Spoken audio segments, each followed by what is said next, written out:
Bonjour à tous et bienvenue dans cette nouvelle édition du quart d'heure politique. Je reçois aujourd'hui Véronique Rocky, candidate au municipal 2020 pour la Teste de Buch. Véronique Rocky, bonjour. Bonjour. Vous êtes candidate aux élections municipales 2020 pour la Teste de Buch. Tout à fait. Donc vous avez notamment été cadre dans l'industrie pharmaceutique, agroalimentaire, et vous vous lancez en politique. Vous avez un petit parcours politique avant de Oui, viser j'ai un petit parcours politique, effectivement, qui signe mon engagement aujourd'hui, à savoir, je privilégie l'éthique à être plutôt que l'étiquette. Et je suis plutôt dans l'être que le paraître. Et surtout, ramener du bon sens et aller vers l'essentiel, plus d'humilité et de conscience d'humanité, notamment en ce qui concerne l'environnement, la biodiversité et plus de justice sociale à l'heure actuelle. Nous en avons grandement besoin quand, effectivement, nous faisons le triste constat de la politique nationale menée et la politique communale me déçoit tout autant.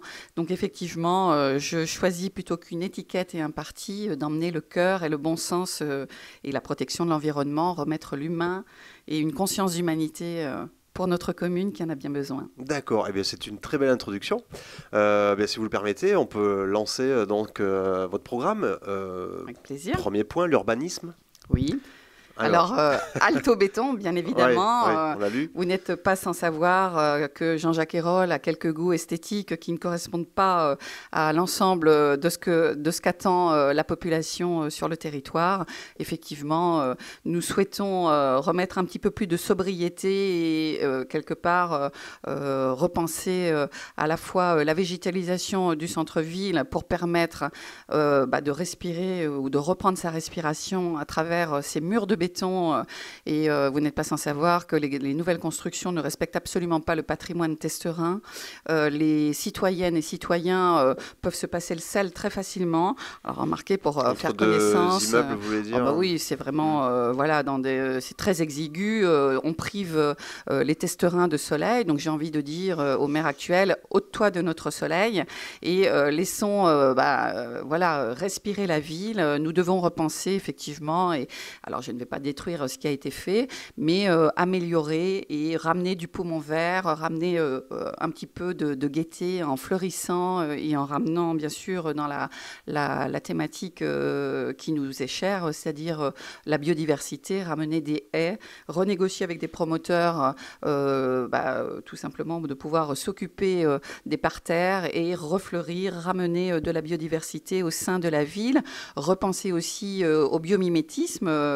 Dans la nature, tout est dans la nature.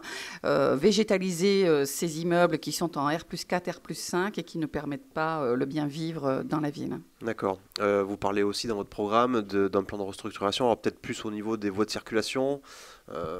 Qu'est-ce qu'il en est ? La mobilité était effectivement un sujet très très important pour nos concitoyens. Nous faisons le constat que beaucoup de personnes ne se soignent pas, ne vont pas jusqu'au pôle santé, notamment le week-end, parce que la mobilité n'est pas adaptée. Nous faisons aussi le constat de gros bus qui tournent à vide et qui, effectivement, quand vous avez 3 personnes dans un bus de 55 places et qu'il tourne complètement à vide en coûtant jour cobasse 14 800 € jour, ça n'a pas de sens. Donc nous souhaitons une mobilité à la demi-heure, une mobilité au quart d'heure qui permette à chacun, avec la création pour nous d'une gare communale sur la place du Baou à côté du marché, nous souhaitons effectivement permettre aux Casalins, aux Pilatais et à l'ensemble des testerins de pouvoir être libres de circuler dans la ville et de manière beaucoup plus efficiente, efficace. De plus, nous souhaitons aussi renégocier avec la SNCF quant au fait de répondre aux sorties des TER à des horaires qui correspondent aux horaires demandés par les citoyens. Ouais. Mettre en place un transport à la demande dans les quartiers, parce que beaucoup de personnes âgées, et remettre des arrêts de bus dans les quartiers. Vous n'êtes pas sans savoir que le territoire est très grand. C'est un territoire vieillissant. 50% de la population a plus de 65 ans. Donc, nous souhaitons répondre à une demande très forte en termes de mobilité. Et puis, nous allons bien sûr proposer la gratuité.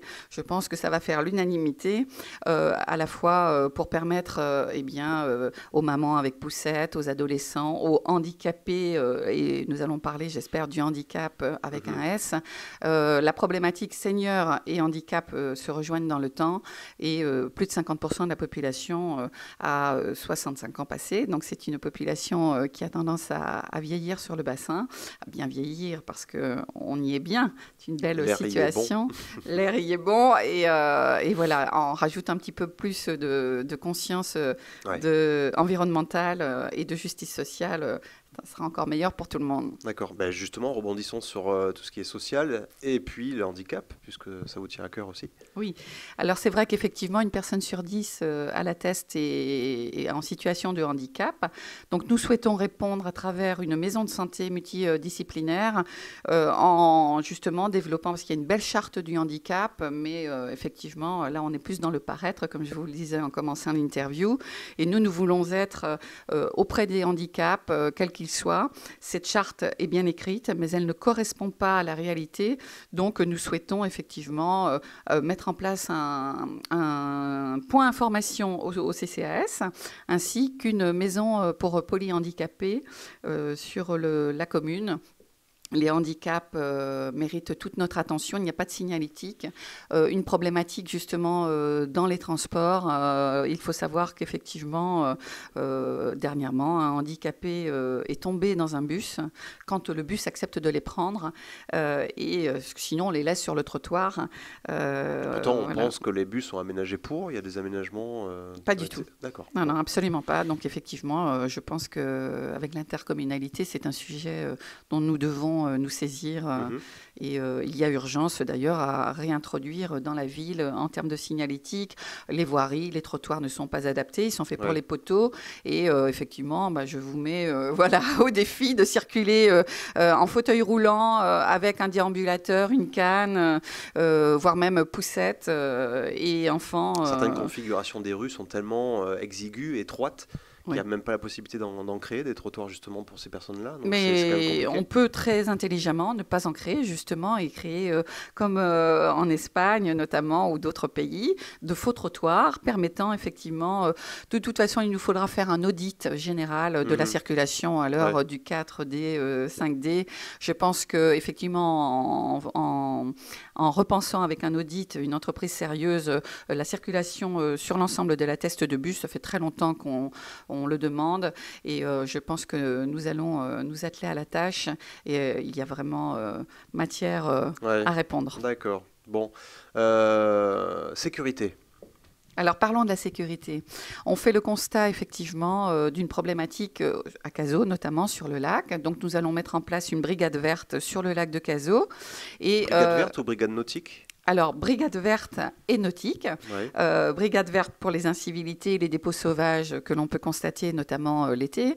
Et brigade nautique parce qu'effectivement, il y a certaines personnes qui ne respectent pas les vitesses sur le lac de Cazaux et il nous semble indispensable d'avoir une brigade qui encourage le respect. Qui ont déjà existé. Ce sont des brigades qui ont déjà existé, qui ont été supprimées et nous souhaitons les remettre au goût du jour au vu des incivilités effectivement que nous constatons. Et puis, en termes de sécurité, nous allons renforcer les effectifs de police municipale que nous voulons plus proches dans les quartiers, plus proches des citoyens, avec une vraie réponse de prévention plutôt que de répression. Nous allons augmenter les effectifs de 5 policiers municipaux et leur permettre effectivement d'être plus proches de la population. Nous allons inciter à une autre manière de fonctionner, tout en respectant bien sûr l'ensemble des conseillers municipaux qui ont bien du mal avec la mairie et la direction actuelle et donc qui démissionnent pour beaucoup et c'est dommage parce que nous avons des personnes de grande valeur au sein de la police municipale. Nous allons aussi repenser la surveillance avec des caméras aux entrées, sorties et aux points délicats effectivement sur la commune. Il y a beaucoup trop de drogue, un laisser-aller effectivement au niveau des contrôles, notamment au niveau du port de la teste et devant les collèges, lycées. Donc repenser la sécurité, le contrôle de la drogue notamment, qui impacte beaucoup les jeunes sur le territoire. Et il y a beaucoup de groupes qui se forment effectivement sur la teste, notamment dernièrement, un commerçant qui incitait à la prière dans les rues de la teste au pied de l'église. Il était fiché HCS. Donc, il est effectivement, il serait bien, et moi je suis partisane, que les maires connaissent leur fichier S sur le territoire. Pardon. D'accord. Parlons culture, sport, jeunesse. Eh bien, nous sommes effectivement ouverts à la culture. Donc, je trouve que pour un budget de 50 000 euros alloué cette année à la culture, c'est bien triste, hein, la culture à la teste. Donc, nous avons un tissu associatif qui est magnifique, 584 associations, beaucoup de belles réalisations, de créativité.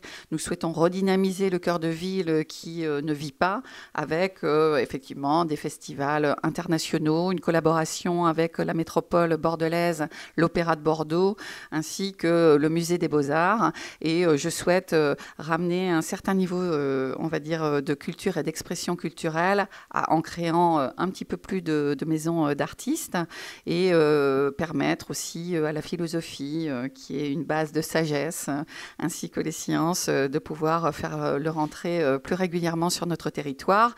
Nous souhaitons aussi une radio jeune. Je vous invite d'ailleurs à nous rejoindre dans ce beau projet. Les jeunes se plaignent qu'on ne s'occupe pas assez d'eux, ils s'ennuient. Donc nous allons créer deux maisons des jeunes. En fait, oui, alors une maison des jeunes, mais pour offrir quoi au final? Parce qu'ils ont déjà un nouveau complexe juste en face de la mairie qui leur est dédié un petit peu. Et il y a quand même des assos. Qu'est-ce qui leur manque? Alors, vous parlez des associations sur la Teste ou sur Cazaux? Faisons cas par cas, si vous voulez bien. Alors voilà, donc à Cazaux, les jeunes n'ont pas une réponse suffisante. Effectivement, ils viennent d'ouvrir avec un monsieur, un animateur, mais ils ne s'y rendent pas parce que voilà, ils ne trouvent pas ce qu'ils recherchent. Leur demande, lorsque nous avons pu discuter avec eux, et je discute moi très régulièrement, parce que je suis maman de deux adolescents, donc d'une mère épanouie. Je souhaite être une mère engagée à plein temps pour vous tous. Et effectivement, les adolescents se plaignent de ne pas pouvoir créer des pistes de VTT en forêt. Donc, nous négocierons avec des propriétaires forestiers la possibilité, effectivement, qu'ils leur soient alloués une possibilité de s'éclater en plein air sur des VTT. Ça fait du bien. Et nous allons leur proposer une maison des jeunes à Cazaux ainsi que la Teste qui répondra à leurs attentes. Alors, bien sûr, quelques jeux numériques, une radio des jeunes avec, bien sûr, des podcasts. Ils choisiront leur sujet. J'ai trouvé la marraine qui est une journaliste de RMC, Madame Courtiou, qui m'a proposé éventuellement de parrainer la jeunesse, ainsi que voilà, une réponse classique, panneaux de basket, billard, baby-foot, etc., etc. Voilà. Mais en tout cas, de par la mobilité que nous créerons au quart d'heure à la demi-heure ainsi que la gratuité, ils seront aussi dans les déplacements amenés à se déplacer plus facilement pour le surf vers les plages océanes, parce qu'à partir du mois de septembre, il n'y a plus rien. Donc les parents sont toujours obligés de faire les navettes et le territoire étant très étendu, effectivement, la mobilité est très importante pour la jeunesse. Ouais. Et au niveau des pistes cyclables, tout va bien?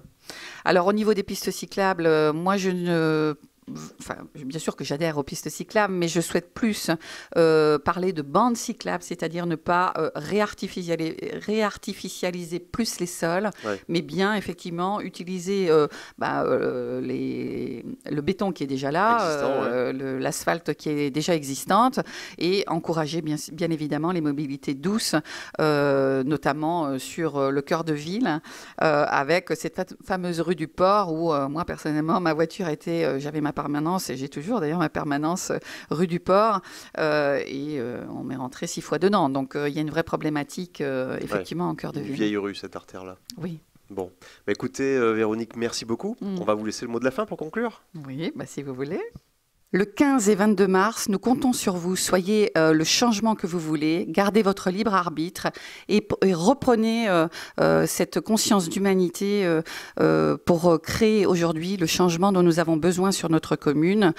Plus que des mots, des grands discours, retrouvons de la simplicité, du bon sens, une conscience d'humanité qui aujourd'hui effectivement est tournée à la fois sur le vivant, remettre l'homme dans son environnement, plus de justice sociale, plus de dynamisme dynamisme économique pour notre belle commune, qui soit tournée vers le tourisme d'affaires.